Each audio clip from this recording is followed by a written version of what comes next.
Buenas tardes. Particularmente contento el día de hoy. Quiero transmitir un saludo personal a todos los estudiantes que, bueno, que compartían sus invitaciones, sus inquietudes y su buena voluntad dentro del programa y dentro de esta colección de formación en materia de los derechos humanos, cuando, a pesar de que hubiésemos cerrado nuestro ciclo, nos pidieron que tocáramos dos temas más, que son el Sistema Regional de Protección de los Derechos Humanos y el Sistema Europeo de Protección de los Derechos Humanos. En esta serie vamos a hablar del ámbito interamericano para la protección de los derechos, lo que nos lleva a un fenómeno particularmente interesante. Vamos a ver un fenómeno que es simple y sofisticado al mismo tiempo. Es simple porque se trata de una cohesión dentro de los ámbitos normativos, lo que se espera de cualquier sistema jurídico, pero es bastante interesante y a veces por el lenguaje nos complica un poco. Para hablar del sistema interamericano de protección de derechos humanos, vamos a hablar de dos fenómenos que son concurrentes y complementarios. En primera medida vamos a hablar de la constitucionalización del derecho internacional, complementada por la internacionalización del derecho constitucional. Entonces, que a rango constitucional de normas superiores e internas hablemos de mandatos internacionales, tratados de derechos humanos, Convención de Derechos Humanos, Pacto de Derechos Civiles y Políticos, Acuerdo de Ginebra, etcétera, es un fenómeno que se ha ido dando en nuestros ordenamientos gracias al concepto jurídico de bloque de constitucionalidad. Normalmente cuando uno comparte estos espacios existe una imprecisión común o se deja ver una imprecisión general, y es que se toma bloque de constitucionalidad como sinónimo de tratados internacionales. ¿Qué es el bloque de constitucionalidad? Son los tratados internacionales de derechos humanos. Falso. El bloque de constitucionalidad es el concepto bajo el cual vamos a entender la Constitución no solo en un sentido restringido a su articulado, sino en un sentido mucho más amplio, donde bastantes normas, no solo las que están en el texto, son consideradas como constitución en sentido material. Es decir, corpus constitucional se dirá también, o lo que es lo mismo. Todo este bloque de normas componen la auténtica Constitución.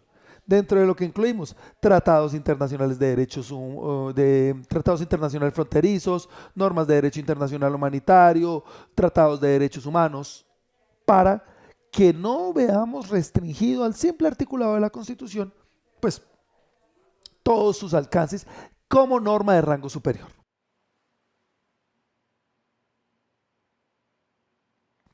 Ahora, este bloque de constitucionalidad existe legítimamente gracias al principio de remisión. No se trata de la intromisión de normas externas, y por eso nos afecta la soberanía, en el ordenamiento nacional. Difícilmente podríamos decir que una norma que no es ratificada, que no es avalada por el constituyente, puede ser una norma válida dentro de un ordenamiento jurídico. Y más aún, con mayor imposibilidad vamos a poder sostener que se trata de normas supraconstitucionales. Por definición, no existe ninguna norma jurídica superior a la Constitución. Las normas que son parte del bloque de constitucionalidad existen en calidad de tal porque la Constitución remite a ellas y les da autoridad. Así es como nace en Colombia este concepto, cuando la Corte Constitucional se encuentra frente a una aparente contradicción, lo que se llama dentro de derecho constitucional una aporía, una aparente paradoja que en la simulación, en la primera impresión, no tiene solución, pero que sí la tiene. ¿Cuál es esta tensión? la que aparece derivada del artículo cuarto, supremacía constitucional, respecto del artículo 93, que dice: los tratados internacionales de derechos humanos ratificados por Colombia y que prohíben su suspensión en estados de excepción son superiores en el ordenamiento jurídico. Por supuesto, los dos artículos están sosteniendo cosas diferentes. Uno está sosteniendo que la Constitución es superior a todo el ordenamiento y el otro que los tratados son superiores. Pues la Corte Constitucional toma una decisión muy armonizante, la cual es otra gran técnica de interpretación de la Constitución, junto con la ponderación y el balanceo. Y en esta armonización va a plantear que los dos artículos tienen la razón. No aplicamos un principio como el de norma posterior prima sobre norma anterior. Toda la Constitución es un cuerpo homogéneo y por lo tanto sustancialmente hablando de la misma jerarquía. En cambio, nuestra salida es que las dos normas configuran un bloque de constitucionalidad. Por lo tanto, la Constitución y los tratados internacionales de derechos humanos son ambos de rango superior. Por supuesto, no se reducirá esto al bloque de constitucionalidad y ya lo veremos a continuación. Por el momento, ese principio de remisión está inspirado en el bloque de legalidad del Conseil d'État francés. El Consejo de Estado francés sostuvo en los primeros fallos de responsabilidad civil extracontractual de la administración que las normas que rigen a la administración y al Estado no se reducen a las normas estrictamente denominadas de derecho administrativo, sino que hay un bloque de legalidad, un bloque de legalité, el cual extiende su poder a otras normas. Por lo tanto, para resolver un caso de una responsabilidad civil extracontractual por culpa ineliyendo en una determinada falla en el servicio que cause perjuicios a un ciudadano, no vamos a ir solo a las normas de orden administrativo, sino que vamos a ir igualmente al Código Civil, al Código de Comercio, las leyes de servicios públicos, a la jurisprudencia que ha regulado estas materias, y encontraremos por eso que todo el sistema pretoriano que generó los marcos de responsabilidad que despliegan el sistema contencioso administrativo, pues se inspiran en gran medida en el Código Civil. Si vamos a ver las normas de carácter administrativo, ellas no nos hablan de la falla, de la culpa, de la definición del dolo, de las causales de exclusión de la responsabilidad o de la ruptura del nexo de causalidad en la responsabilidad por actividades riesgosas, del concepto de caso fortuito, fuerza mayor. Todos estos conceptos son propios del derecho civil y los traemos en un gran concepto de bloque de legalidad para resolver casos administrativos.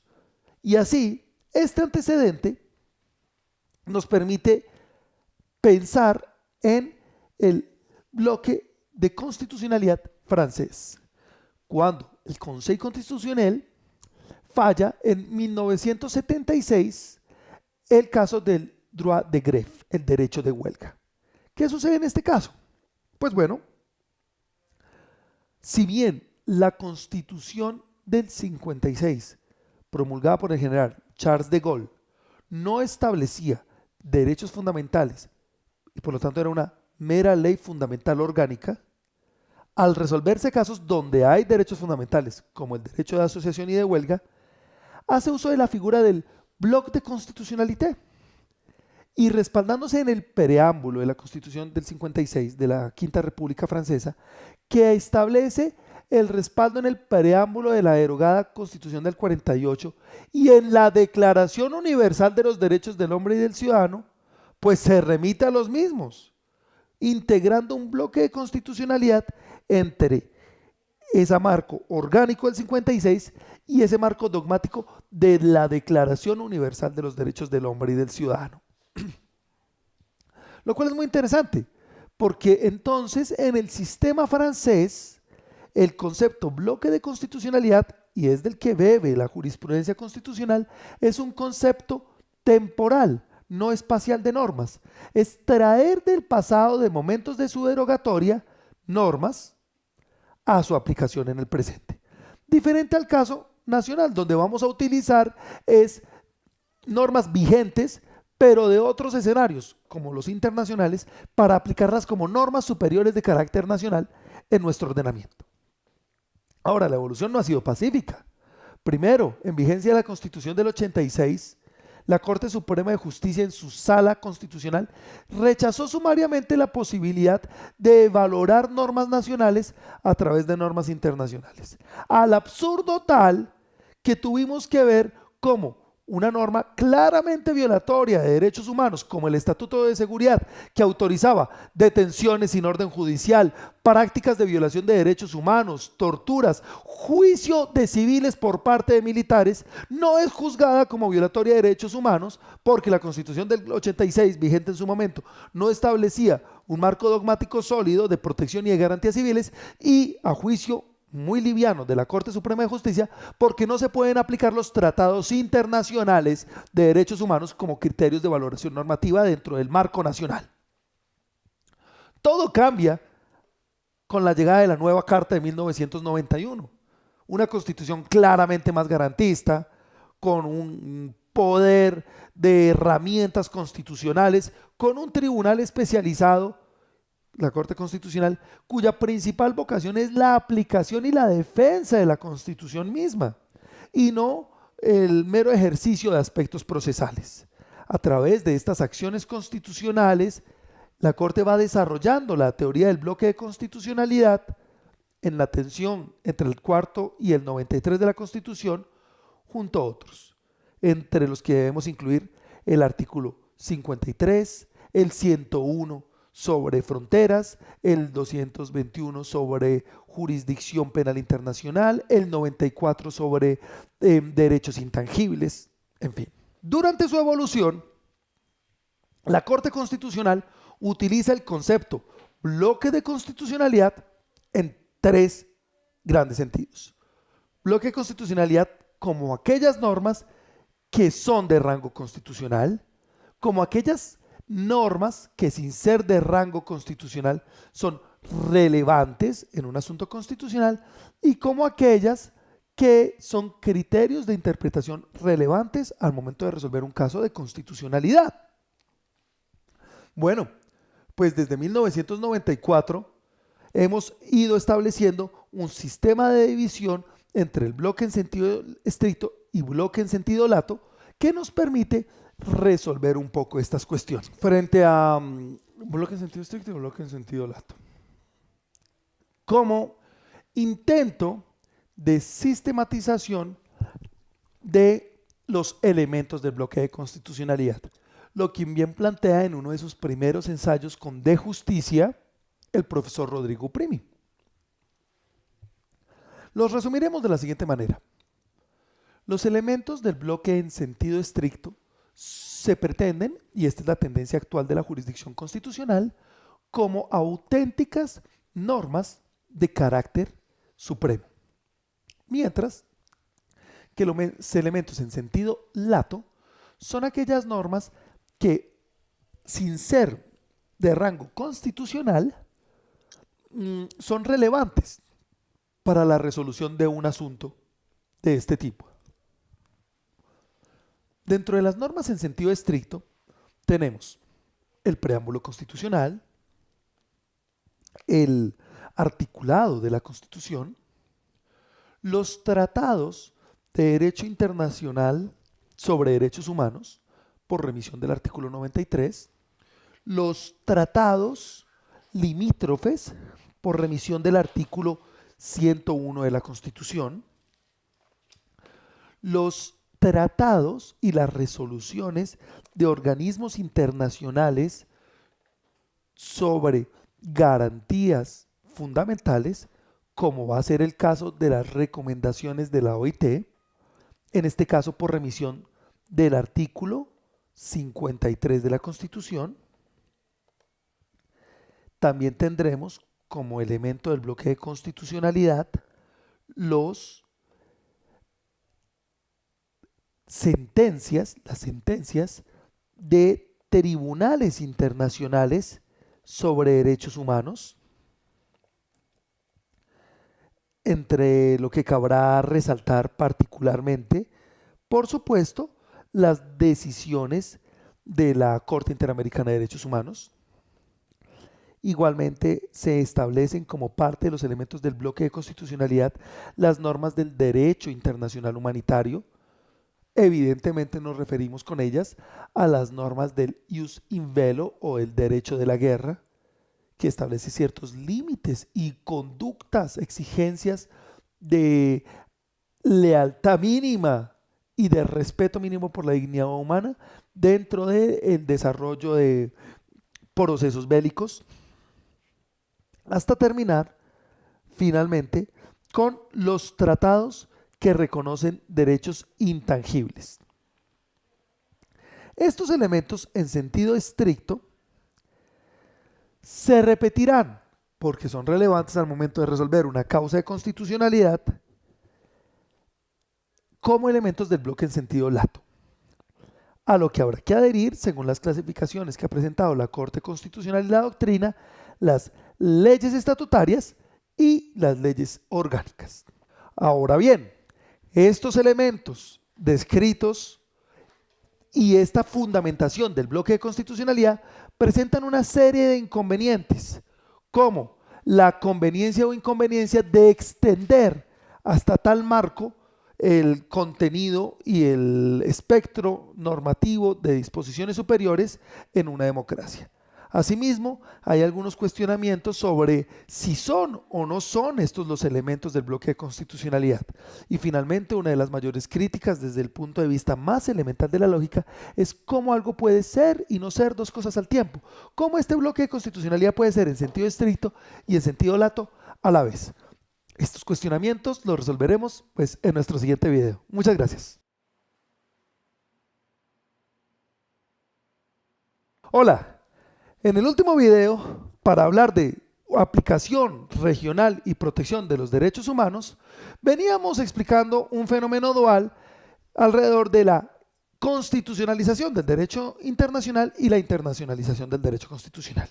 Lo que nos llevaba necesariamente a plantearnos cómo hacíamos uso de mecanismos internacionales para la protección de derechos humanos en el ámbito nacional, a través de la figura del bloque de constitucionalidad. Y veíamos que uno de los mayores inconvenientes está en los elementos de ese bloque de constitucionalidad, en su fundamentación y en su concepción. Pues bueno, abordémoslo en este orden. Primer punto, la conveniencia de un bloque de constitucionalidad que extiende las normas propias de la Constitución. Bueno, pues muchos han sostenido que no es conveniente ni beneficioso para una democracia que la Constitución termine siendo no solo 300 artículos, ya de por sí una Constitución extensa, sino que además ahora todos los tratados de derechos humanos, todos los tratados limítrofes, incluso llegan a decir todas las sentencias de tribunales internacionales lleguen a ser parte de la Constitución.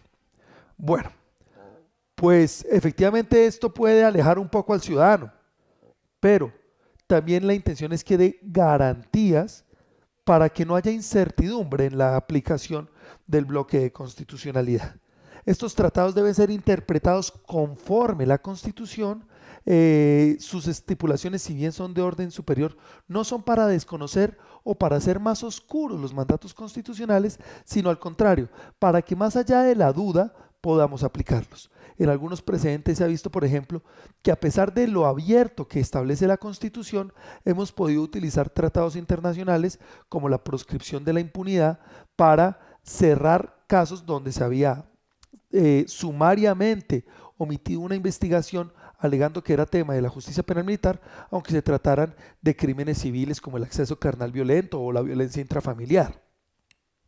Tenemos varios precedentes múltiples. Hay casos donde se ha ordenado la reconstrucción de genitales en menores para poder amparar su derecho al desarrollo y la elección sexual, que aunque estarán respaldados en la Constitución, la misma no es explícita, pero sí vemos cómo es explícito en materia de tratados internacionales para la protección del menor.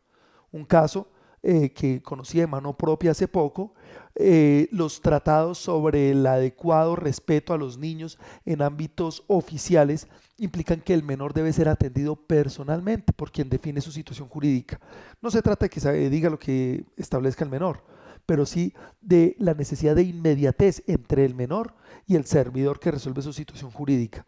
Esto es, repito, coherente con la Constitución, pero el artículo 44 superior nuestro no es explícito y es donde la extensión del bloque de constitucionalidad para aclarar y por lo tanto generar mayor certeza sobre la interpretación encuentra su valor de ser.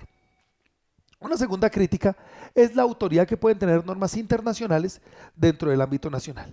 Pues bueno, realmente estas normas internacionales solo tienen autoridad por remisión de la Constitución, lo que nos llevará al final de esta explicación a ver dónde están soportadas las normas internacionales. Un tercer aspecto es la contradicción lógico y ontológica que hay en materia de que utilizamos como concepto bloque de constitucionalidad dos elementos, el bloque en sentido estricto y en sentido lato. Digamos inmediatamente, sin preámbulos, que no es coherente utilizar el término bloque de constitucionalidad para dos conceptos. Si bloque de constitucionalidad son normas de orden superior, solo podemos hablar de bloque en sentido estricto. Ese mal llamado bloque en sentido lato deberán ser los elementos interpretativos relevantes para resolver un caso constitucional o normas pertinentes para un caso constitucional. Por supuesto, una ley orgánica como la ley quinta del 92 sobre el deber de trámite en el Congreso es muy importante para ver un caso de constitucionalidad por vicios de forma. Una ley estatutaria es muy importante para verificar si el derecho fundamental que se desarrolla ahí es vulnerado, pero son normas relevantes, no normas de rango constitucional, por supuesto. Ahora, veíamos en la ocasión pasada cómo las normas del bloque en sentido estricto se han planteado como las siguientes: el preámbulo de la Constitución, el articulado constitucional, los tratados de derechos humanos, los tratados de derechos intangibles, los tratados de derecho internacional humanitario, las recomendaciones de organismos internacionales como el caso de la OIT, las sentencias de tribunales internacionales de derechos humanos y tratados limítrofes o fronterizos como marcos que delimitan el quehacer de la Constitución. Ahora bien, nuestra propuesta es que si reevaluamos el principio de remisión, podremos ver con mayor coherencia cuáles son los elementos propios del bloque de constitucionalidad. Tendremos, por lo tanto, que el primer elemento del bloque de constitucionalidad, sea o no explícito el mismo, es el preámbulo de la Constitución. Después de todo, los preámbulos son elementos naturales que se entienden como superiores, igual que el resto de la Constitución, aunque la misma Asamblea no sea explícita en esa materia. El segundo elemento del bloque de constitucionalidad es absolutamente indiscutible, es el articulado constitucional. Se trata del texto en sí de la Constitución y por lo tanto, pues una norma de rango superior como las demás del bloque. Como tercer elemento, hablamos de los tratados limítrofes ratificados por Colombia. Es muy importante que haya una remisión del artículo 101 constitucional, pero debemos insistir en el deber de que estos mismos tratados sean ratificados y surtan todo el trámite de inserción al ordenamiento nacional. El cuarto elemento es el compuesto por los tratados de derechos humanos ratificados por Colombia. Que bien, fue este el eje de todo el desarrollo de la teoría del bloque de constitucionalidad, dada la remisión del 93 constitucional. Mención especial nos merece, como quinto elemento, el régimen penal internacional. Si bien en muchas sentencias de la Corte Constitucional se hablaba del derecho internacional humanitario como parte del bloque, debemos insistir en que no hay que restringirlo al DIH, sino que hay un concepto superior que lo subsume y es el régimen penal internacional, el que incluye pues todas las conductas que están proscritas y que pueden ser sancionadas por la Corte Penal Internacional amparada o desplegada en el Estatuto de Roma. Nos referimos al delito de genocidio, al crimen de agresión, al delito de lesa humanidad y a la violación del derecho internacional humanitario. ¿Cuál será nuestro principio de remisión? Bueno, en primer lugar, la reforma que el Acto Legislativo 02 del 2001 establece en el artículo 93 y por supuesto el 221 constitucional, de donde nos remitimos a todas estas conductas que son proscritas a nivel internacional y que son, como normas de cierre y superiores, de rango constitucional. El sexto elemento del bloque de constitucionalidad son los tratados ratificados por Colombia que reconocen derechos intangibles. Porque bien, un interés del constituyente ha sido no cerrar a una sola clasificación los derechos fundamentales, sino dejar la posibilidad abierta y flexible, para utilizar un término técnico, de adaptación de estos derechos al contexto histórico. Por lo que, gracias a la remisión del artículo 94, los tratados sobre derecho intangible son también parte del bloque de constitucionalidad. Como séptimo elemento, insistimos en la necesidad de considerar bloque de constitucionalidad los tratados de derechos sociales, económicos y culturales. Bien dice la Corte Constitucional en la sentencia 512 de 2003, existe un principio de indivisibilidad en la dignidad humana y los derechos que derivan la misma. Por lo tanto, pactos como el Pacto de Derechos Económicos, Sociales y Culturales y el Protocolo de San Salvador son auténticos elementos del bloque de constitucionalidad. El octavo elemento, derivado también de este principio de indivisibilidad, se tratará de los tratados ratificados sobre derechos colectivos o medioambientales, como es el caso de la Declaración de Río sobre el Medio Ambiente de 1992. Ahora bien, otro bloque de normas serán las normas que utilizamos como criterios interpretativos relevantes. Ya no nos referimos a normas de orden superior como parte del bloque de constitucionalidad, sino nos referimos a normas o elementos normativos que son relevantes para darle sentido a estas normas de constitucionalidad, de superioridad normativa y por lo tanto pues de máxima jerarquía. Nos referimos como criterios interpretativos relevantes, en primer lugar, a los precedentes sentados por tribunales internacionales de derechos humanos.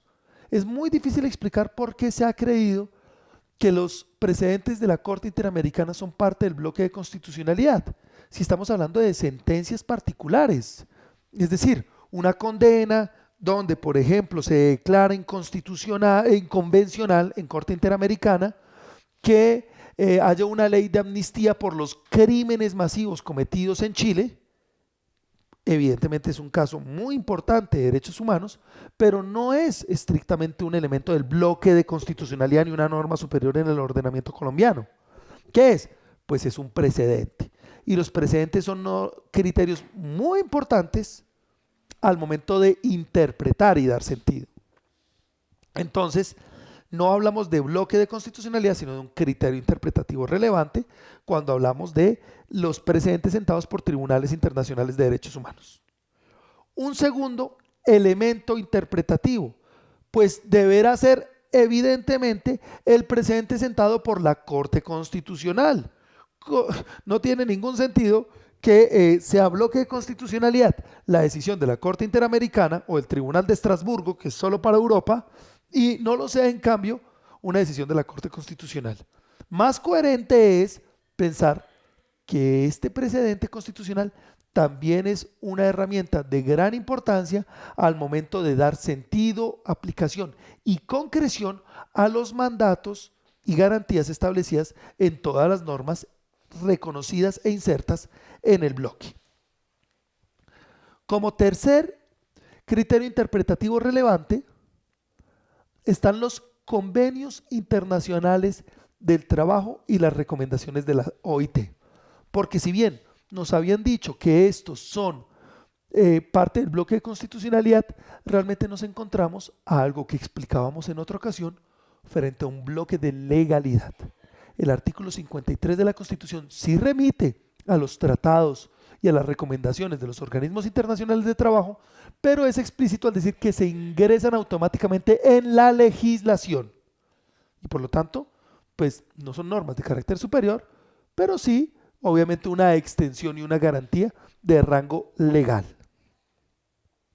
Finalmente, debemos hablar de las normas pertinentes para resolver casos constitucionales.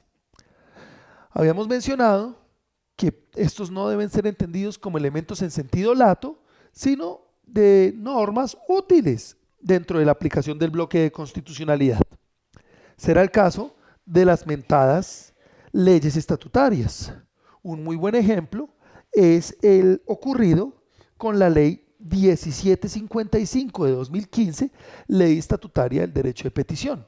Al momento de resolver una acción de tutela por un derecho de petición, pues vamos a ir a la ley 1755 y vamos a verificar si se cumplió o no lo establecido en la misma. Ahí, en ese punto, tendremos certeza del respeto o no del mandato fundamental. Pero no es una norma de orden superior. Si esta ley estatutaria contradice lo que dice el mandato superior, pues será inaplicable vía excepción de inconstitucionalidad, será inexequible vía acción pública de inconstitucionalidad o demás mecanismos del control de constitucionalidad normativo. Una segunda categoría de normas pertinentes para la resolución de casos son las leyes orgánicas.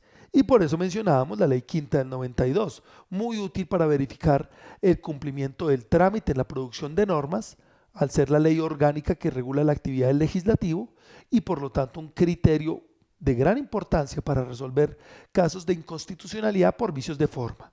Pero, al igual que explicábamos sobre las leyes estatutarias, se trata de una norma infraconstitucional. Es una ley, aunque muy relevante la misma.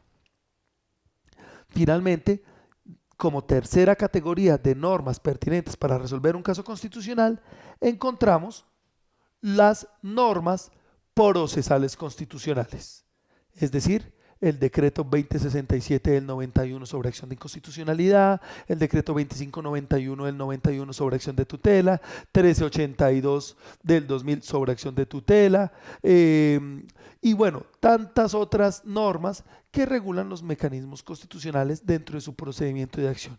Serán importantes, pero reiteramos, son normas de carácter inferior, al punto que la misma Corte Constitucional ha declarado inexequibles a partes de estas normas por considerar que los mismos eran violatorios de los mandatos superiores. Un ejemplo, cuando se establece el término de un año como límite para interponer acciones de tutela por vía de hecho, lo que fue declarado inexequible por la Corte Constitucional. Muy bien, como podemos ver, el bloque de constitucionalidad es una extensión normativa que debe estar cimentada en el principio de remisión y que debe servirnos para tener mayor claridad al momento de resolver un caso de constitucionalidad.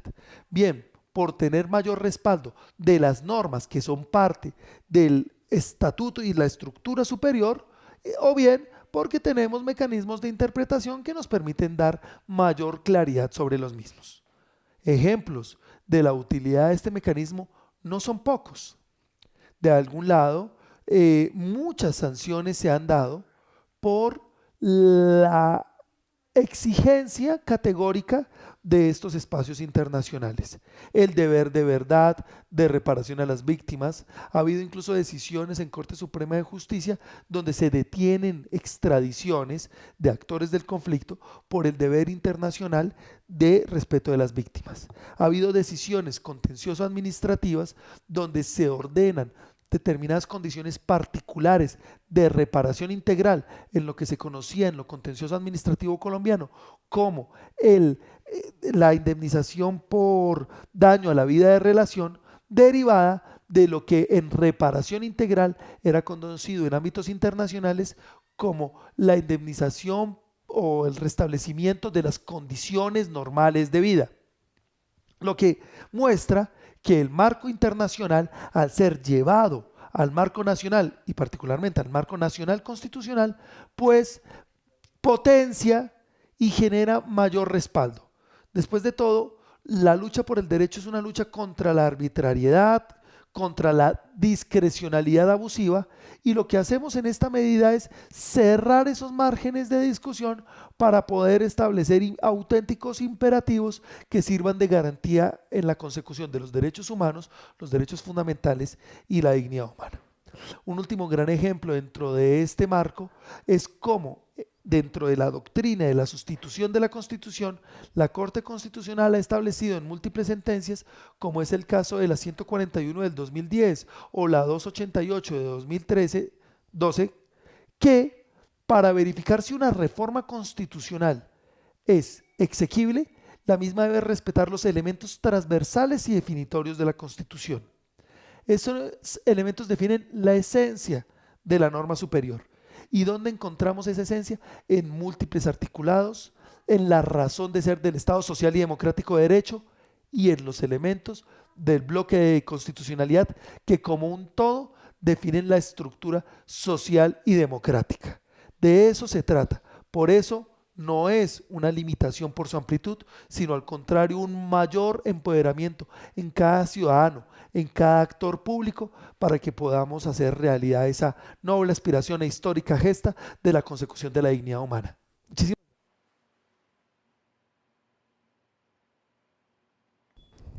Hola, buenas tardes.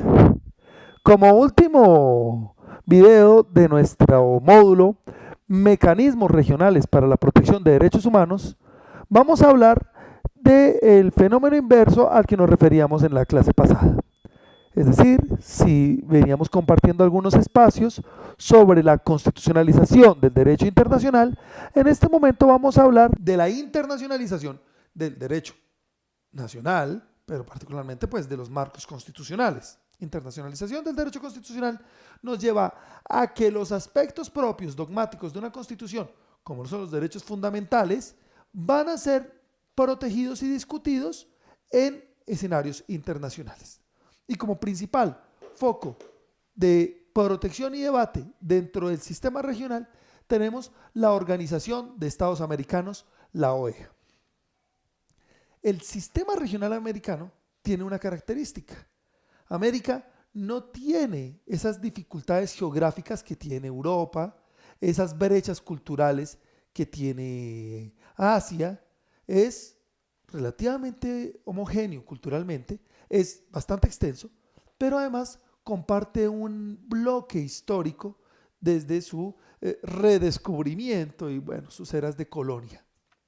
Ahora bien, el sistema interamericano nace desde los primeros acuerdos del Pacto Interamericano para la Cooperación y el Desarrollo de 1889 y se desarrollará posteriormente como Organización de los Estados Americanos en 1948 en el Pacto de Bogotá.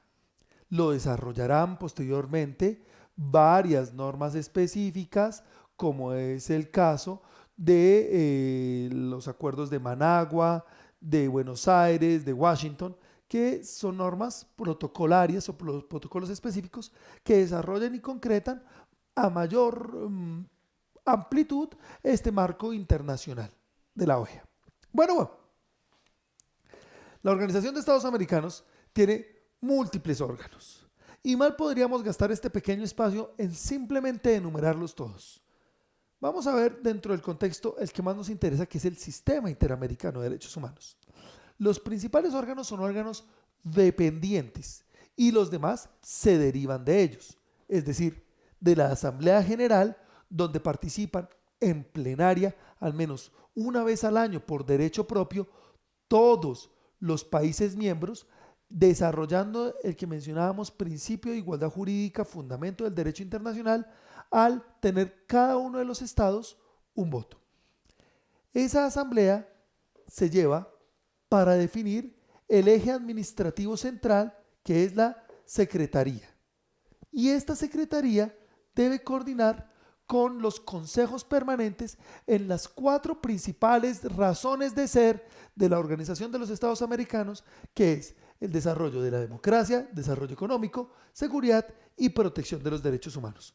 Para este último frente es que se establece el Sistema Interamericano de Derechos Humanos, con las dos instituciones que todos conocemos y son los principales ejes de este amparo.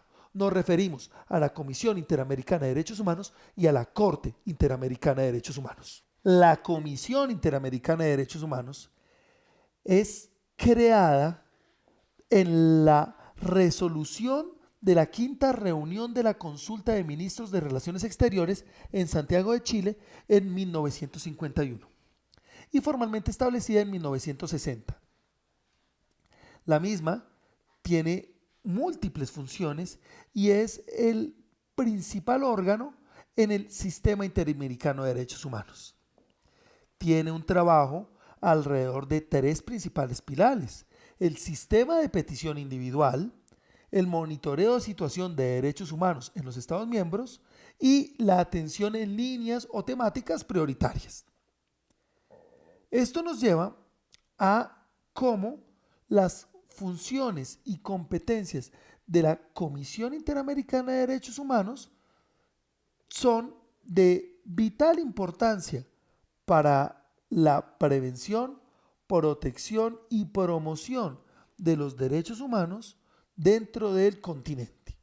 No sobra recordar en este momento que jurisdiccionalmente hablando, esto es un ámbito de todo el continente.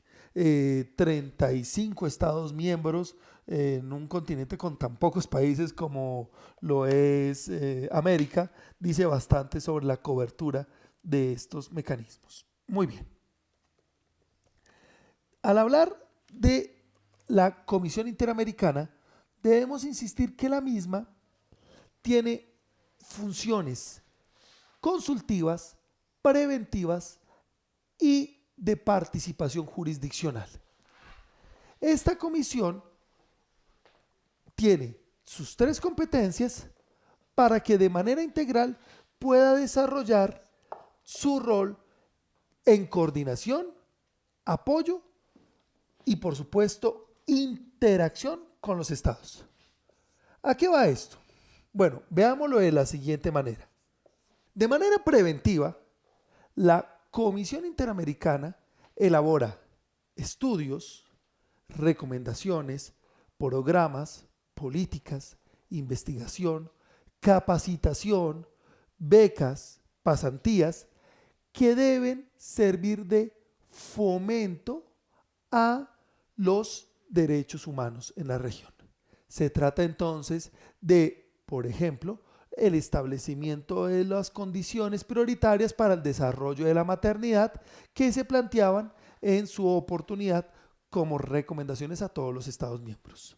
En cambio, en el orden ya no preventivo, sino consultivo, hablamos de decisiones no de carácter vinculante, pero sí dirigidas a la protección de derechos humanos en causas concretas que irán dirigidas pues a manifestar preocupación sobre determinadas situaciones que no están acreditadas jurisdiccionalmente, pero que pueden ser polémicas en materia de derechos humanos, como el lenguaje belicista de un determinado gobierno, la falta de garantías a actores sociales y partícipes de los movimientos ciudadanos, lo que nos llevaría a intervención como veedor y Ministerio Público Continental de la Comisión Interamericana de Derechos Humanos. Estos aspectos no son de orden coercitivo para los países, son precisamente recomendaciones inspiradas en la voluntad de mutua colaboración que deben tener las instituciones, pero no son exigibles dentro de los sistemas nacionales. Serán, pues, en este orden de ideas, a buena consideración de los estados y gobiernos que las mismas puedan ser desarrolladas. Si se dice que la educación debe tener una cobertura superior al 97%, pero no se está haciendo, pues hasta que esto no llegue en una causa de violación de derechos humanos, no podría ser juzgado como inconvencional. Diferente el caso de la intervención jurisdiccional. La intervención jurisdiccional de la Comisión Interamericana puede ser de carácter cautelar, cuando la Comisión Interamericana ordena medidas cautelares, como proteger a determinada persona, suspender determinada medida, tomar medidas para que cese alguna vulneración. Se trata de una orden al país, so riesgo de que la misma, al ser desatendida, configure una violación de derechos humanos. Ni qué decir cuando esta comisión es actor jurisdiccional en la Corte Interamericana de Derechos Humanos. En estos casos, cuando hablamos de rol jurisdiccional, los Estados miembros que han accedido voluntariamente con el interés de promover los derechos humanos y evidentemente cimentar su legitimidad, se ven obligados no solo por el artículo 2 de la Convención Interamericana de Derechos Humanos, que obliga a tomar las medidas para que estas convenciones sean efectivas, sino que dentro de la estructura misma del Sistema Interamericano de Derechos Humanos, el Estado debe tomar medidas ejecutivas cuando hay una orden jurisdiccional. Una medida cautelar de Comisión Interamericana de Derechos Humanos es aplicable dentro de un país a través de medidas ejecutivas contencioso-administrativas. Nos preguntaremos, bueno, ¿y qué pasa si una dictadura no quiere responderlo?